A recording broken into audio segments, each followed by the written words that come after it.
So this year I went for the second tour with my son Chaim, the second boy, and we traveled this time 8,500 kilometers, and we visited a larger section of Turkey, again visiting many Jewish sites, cemeteries, synagogues, and other things, and also food manufacturing facilities, and this time decided to share it on Twitter so people should learn, people should see. It was really a wonderful experience. First of all, the breathtaking scenery that you could see in Turkey. When I started sharing, I saw that people want to know not just sites, but what stands behind these sites. Why synagogues are this way? And what is the difference between the Jews of Kilis and the Jews of Izmir? And what are the differences between the Jews of Izmir and the Jews of Istanbul? And every place is different. Every place has its own uniqueness. Until the 1960s, it was a home for a very significant Jewish community. And recently, I think 2 years ago, the Turkish government has refurbished the old synagogue of Kilis. Nobody knows about it. I was in Manisa area, spent the whole day with an imam from Akhisar. You just imagine, a rabbi and 2 imams were walking around in a whole day looking for Jewish cemeteries, Jewish synagogues, and things like that. We're all part of this mosaic of people. Another day that was extremely emotional for me was when I was in Haran. Haran is right next to Shan Liufa. It's a place where all of us, Jews, Muslims, Christians, that is where we come from.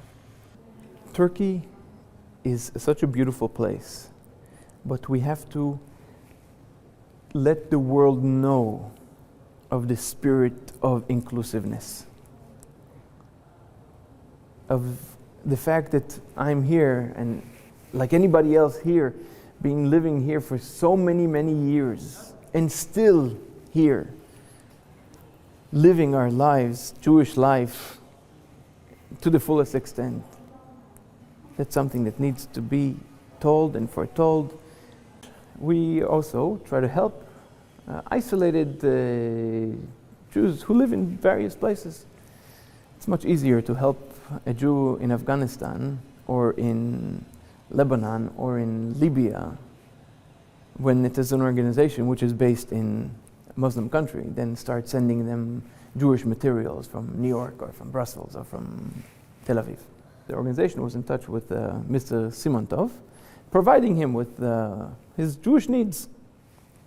When we heard that the Taliban was taking over Kabul, we were worried about his life. Even though at the first run of the Taliban, he was 6 years under the Taliban. He was arrested by them, released by them, but he had a long history with them, and he was quite comfortable staying.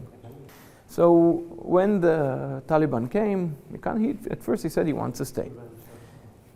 But as things changed and he became a little bit stressed, seeing that flights are stopping, and he got worried, so he asked to be evacuated from there. He is, of course, he is happy being rescued and not to have a threat of his life. But you know, a person after 70 years being in a place, of course, he feels a connection to Kabul. And he definitely misses his friends, and misses his people around him, and his home, and the connection. To be a lonely Jewish person in Kabul is not easy. It takes a certain character. Given a term visa that he in transit, and hopefully he will move on to his final destination. And where will be his final destination? I believe he wants to go to the United States, where he had some business dealings, but I'm not. That's not my department. My involvement was saving his life, not where he just to save his life, and I'm happy and proud that Turkey saved his life. Turkey has a history of saving people. From the Jews of Hungary, as I mentioned, the Jews of Hungary in 1350, the Jews of Spain in 1492, and to the professors who were expelled from Germany in the 1930s, and many others. My own grandmother came through Turkey in 1936 when they ran away from Germany? From Soviet Russia. So